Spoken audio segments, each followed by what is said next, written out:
اگر حضور دے صاحبزادے نبی نہیں بن سکتے، اب کانا کتھوں نبی بن گیا؟ اب مرزا غلام احمد قادیانی اے نبی کتھوں بن جائے گا؟ اس واسطے کوئی جملے نرم استعمال نہیں ہے۔ جڑا بندہ انہاں دے بارے نرم جملے اختیار کرے گا وہ دار اسلام تو خارج ہے۔ قادیانی کل بھی کافر سن، آج بھی کافر نہیں۔ جدوں تک حضور تے اسلام دے کے نہ آون گے ایک کدی بھی مسلمان نہیں ہو سکتے۔ ایک کل بھی کافر سن، اے آج بھی کافر نہیں۔ اگر حضور دے صاحبزادیاں نو اللہ نے نبوت عطا نہیں فرمائی، کیونکہ حضور تو بعد کوئی نبی نہیں، اللہ نے قرآن کی ارشاد فرما دیا ما کان محمد ابا احد من رجالکم ولکن رسول اللہ وخاتم النبیین۔ اللہ نے آپ کے سر پر نبوت کا تاج پہنا دیا، آپ تو بعد کوئی نبی نہیں آئے گا۔ یہ جملے یاد رکھنا، حضور کے بعد کوئی نبی نہیں۔ اور جو یہ دعویٰ کرے نبوت کا جھوٹا دعویٰ کرے وہ دائرہ اسلام سے خارج ہے، وہ نبی نہیں ہو سکتا، وہ جھوٹا ہے، وہ کذاب ہے۔ اس لیے انا خاتم النبیین، بس ایک ہی بات ہے، انا خاتم النبیین لا نبی بعدی۔ حضور آخری نبی ہے، حضور کے بعد کوئی نبی نہیں۔ اگر کوئی شخص ان کا حمایتی ان کے بارے میں نرم جملے استعمال کرتا ہے، ہمارا دو ٹوک جواب ہے ان کو، بات ریکارڈ ہو رہی ہے۔ آج جو ان کا حامی ہے ان کے ٹکڑوں پہ پلنے والا ہے، ہم دو ٹوک ان کو جواب دیتے ہیں، وہ چاہے چیف جسٹس ہو چاہے وہ کسی عہدے کا بندہ ہو، ہمارا جملے ان کے لیے، ان کے حمایتی نہ بنو، خبردار، ان کے حمایتی بننے کی ضرورت نہیں ہے۔ ممتاز قادری کے وارث آج زندہ ہیں، ممتاز قادری کے وارث بیٹھے ہیں، اور جملے یاد رکھنا، تم اپنے ذہن میں رکھ لینا۔ ہم تمہیں بتانا چاہتے ہیں چیف جسٹس فائز عیسیٰ، سن لو ہمارے جملے، تم باز آ جاؤ ان اپنی حرکتوں سے۔ تم بار بار قادیانی کا سہارا لیتے ہو اور کہتے ہو جناب وہ اپنے دین کی تبلیغ کر سکتے ہیں، وہ اپنا قرآن چھاپ سکتے ہیں۔ لعنت ہے تمہارے اوپر، تمہارے جملے پر لعنت ہے۔ تم قادیانوں کے حمایتی بنتے ہو، تم ان کے ٹکڑوں پر پلتے ہو، تمہیں شرم نہیں آئی؟ مسلمانوں کی عدالتوں میں بیٹھ کر چیف جسٹس تم بن چکے ہو، لیکن تمہیں پتہ نہیں ہے کہ قادیانی کافر ہے، وہ کل بھی کافر تھے، وہ آج بھی کافر ہیں۔ کافر قادیانی کافر ہیں، یہ یاد رکھ لینا۔ اور تم اس طرح کے گنڈے نہ کرو، اس طرح کی باتیں نہ کرو۔ ممتاز قادری کے وارث ابھی زندہ ہے، وہ اتحاد اور ریفلات باہر ہے، دفنائی نہیں ہے ان کے ساتھ، وہ گوڑیے بھی ہیں، وہ بنانے والی فیکٹری بھی موجود ہے۔ یاد رکھ لینا، دین کے ساتھ پنگا نہ لینا۔ تم ان کے حمایتی بن کے اور جناب والا یہ بات کرتے ہو اور کہتے ہو کہ جناب قادیانی، ابھی حال میں نے اس نے یہ بکواس کی ہے کہ قادیانی اپنی عبادت گاہیں بنا سکتے ہیں، اپنا قرآن چھاپ سکتے ہیں، اپنے دین کی تبلیغ کر سکتے ہیں، لیکن اقلیت کو ہم یہ حق نہیں دیں گے۔ ہاں وہ اپنے ایک لیمٹ میں رہ کر اپنی عبادت کریں، جو مرضی کریں۔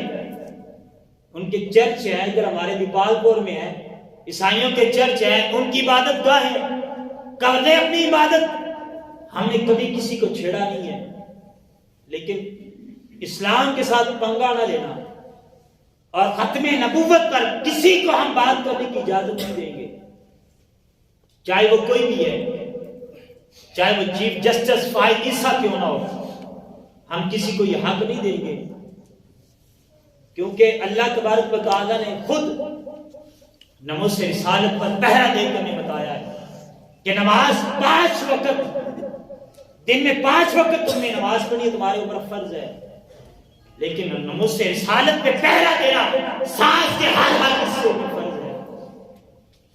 اس لیے ناموس رسالت کے مسئلے میں کوئی کمپرومائز نہیں، اس لیے کہ میرے رب نے خود پہرا دے کے بتایا ہے۔ یار وہ رب ہو کے ناموس رسالت پہ پہرا دے رہا ہے، ہم امتی ہو کے ناموس رسالت پہ پہرا نہ دیں۔ سمجھ آ رہی ہے بات کی؟ اس لیے کوئی نرم گوشہ نہیں ان کے لیے۔ اگر کسی کو جملے سخت لگتے ہیں تو لگنے دیں، لیکن قادیانیوں کے بارے میں کوئی نرم گوشہ نہیں، اس لیے کہ حضور کی ختم نبوت کا مسئلہ ہے۔ جب اللہ نے فرما دیا ہے کہ حضور کے بعد کوئی نبی نہیں، قرآن کہہ رہا ہے، احادیث کہہ رہی ہے، حضور کے فرمان جب یہ کہہ رہے ہیں انا خاتم النبیین، میرے بعد کوئی نبی نہیں، کانا اٹھ کے کہہ دیا کہ میں نبی ہوں، اس لیے حضور کے بعد کوئی نبی، بس یہ آخری فیصلہ ہے۔ اللہ نے حضور کو ختم نبوت کا تاج پہنا کے بھیجا ہے۔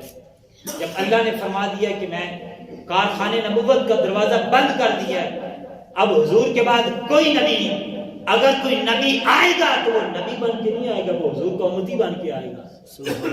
حضرت عیسیٰ علیہ السلام نبی ہیں، لیکن جب دنیا میں دوبارہ تشریف لائیں گے تو نبی بن کے نہیں آئیں گے، کیا بن کے آئیں گے؟ امتی بن کے آئیں گے۔ تو جب نبی حضور کا امتی بن کے آئے گا، ایک سٹی دا پتر کانا قادیانی کمینے کہتے ہیں حضور تو بعد کوئی نبی آ سکتا ہے، اور جناب والا چیف جسٹس ان کو سہارا دے رہا ہے، ان کا اللہ کار بن کے ان کو سہارا دے رہا ہے، اور کوئی اٹھ کے کہتا ہے کہ جناب قادیانی اور مسلمان بھائی بھائی، لاکھ لعنت تو اڈے تھے، مسلمان اور قادیانی کیسے بھائی بھائی ہو سکتے ہیں؟ مسلمان کی اپنی شان ہے، وہ کافر ہے، قادیانی ہے، وہ مسلمان کے کیسے بھائی ہو سکتا ہے؟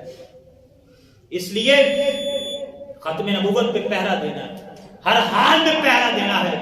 ہماری جانیں یہ مصطفیٰ کے لیے ہیں، ہمارا مال، ہماری اولاد، سب کچھ حضور کے لیے ہے۔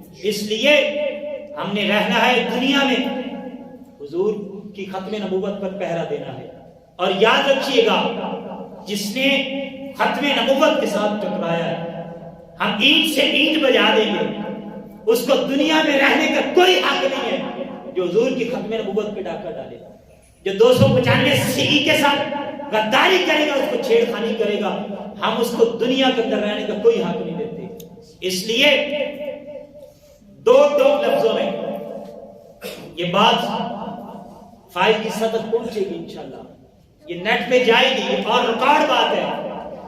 ہم کہہ رہے ہیں چیف جسٹس صاحب آپ کی بڑی عزت ہوگی، لیکن تب جب ناموس رسالت پر پہرا دو گے، تمہارا نام و نشان تک باقی نہیں رہے گا اگر تم نے ختم نبوت کے ساتھ غداری کی۔ وہ تمہیں یاد ہوگا سلمان تسیر کے ساتھ کیا ہوا، کیا حشر ہوا، اس نے حضور کے ساتھ غداری کی اور پھر 27 گولیاں اس کو کیسے چھنی کر دیا ممتاز قادری نے۔ تو اس لیے ممتاز قادری کے وارث ابھی زندہ ہے، ابھی وہ اسرا باہر موجود ہے، ابھی وہ گولیاں موجود ہیں۔ اس لیے اس ہاتھ کنڈے سے باز آ جاؤ، حضور کی ختم نبوت پر پہرا دو۔ اٹھ کے بات کرتے ہیں، دین کی دال کا پتہ نہیں ہے، اور جناب علی حکم جاری کر دیتے ہیں اور باتیں کرتے ہیں کہ جناب والا قادیانی کو اجازت ہے عبادت گاہوں میں جناب علی اور قرآن کی تشہیر کر دے اور اپنا قرآن بنا لے، ایسی بات کرنے والے، اور مسلمان خاموش بیٹھتے ہیں اس لیے کہ مسئلے کا پتہ ہی نہیں ہے۔ یار ہماری جانیں، ہمارا مال، ہمارا سب کچھ حضور پر قربان ہے۔ حضور آخری نبی ہے، آپ کے بعد کوئی نبی نہیں۔ اگر کوئی حضور کے بعد نبوت کا دعویٰ کرتا ہے وہ جھوٹا ہے، کذاب ہے، کافر ہے۔ قادیانی کل بھی کافر تھے، آج بھی کافر ہیں، قیامت تک قادیانی کافر رہیں گے۔ اللہ تبارک و تعالیٰ کی بارگاہ میں دعا ہے اللہ تبارک و تعالیٰ ہمیں ختم نبوت پر پہرا دینے کی توفیق عطا فرمائے۔ آمین ثم آمین۔